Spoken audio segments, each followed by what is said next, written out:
Hey, it's Melissa from Kiwi Banana and Homeless for a Year. What a title.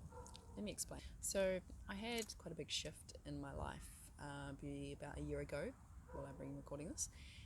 And with that shift, it then opened up space for me to explore, different living situations. And so, I've been subletting and house sitting with friends, and I usually move about every 3 to 6 weeks.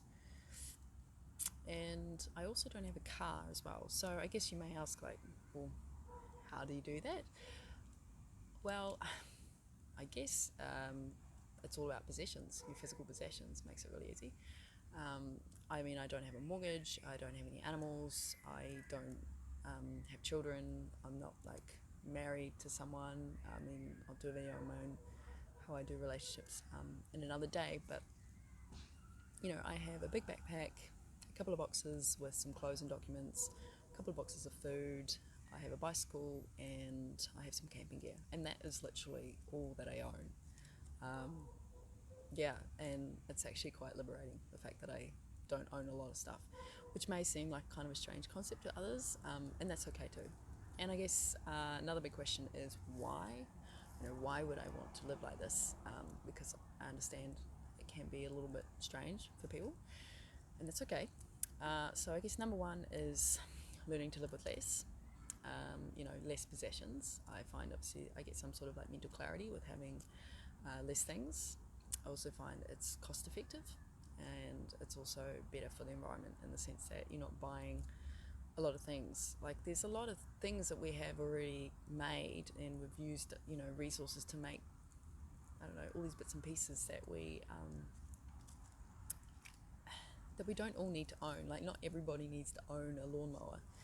You know what I mean? Like there's things that people can share, and if people want to charge things, or there wants to be an exchange of services or energy of some kind for for the use of those things, then that's I don't have that much of an issue with that. But not everybody on the street needs to own a lawnmower. Do you know what I mean? It's yeah, we have a lot of everything. We don't really need to make anything in that sense. And anyway, moving on to the next reason why, that is also to so I can learn to live with less attachment. And so obviously like less attachment to physical things, less attachment to physical places, and that could also overflow obviously into less attachment of things like work um, and people. So yeah, I guess that's more of a personal growth thing. Another reason is obviously I get to meet more new people, and I also get to deepen my connections with people that I already know. Because I haven't lived in Brisbane for too long, like I'm not from here, so it's been a great way to obviously go out and find more people that are alike, or that can challenge me to grow in particular ways that I want to go. Another reason is obviously I get an opportunity to live in areas that I may not normally afford to. And also that can help them out as well. So my friends go away for a month, whatever, to an overseas place. I get to pay some of their rent. They don't have to think about that. They can just go away and explore, have fun, do whatever it is that they want to do when they're gone, and they don't have to think so much about the financial aspects of, oh my god, I'm still going to have to pay my rent while I'm away. So yes, sometimes they could probably get someone else to come in, but I guess it's good in the sense that from a friend of theirs, there's that level of trust, and that obviously gives them a bit of peace of mind. So yeah, and they feel like they're helping me out as well. So it's a bit of a mutual exchange, which I quite like.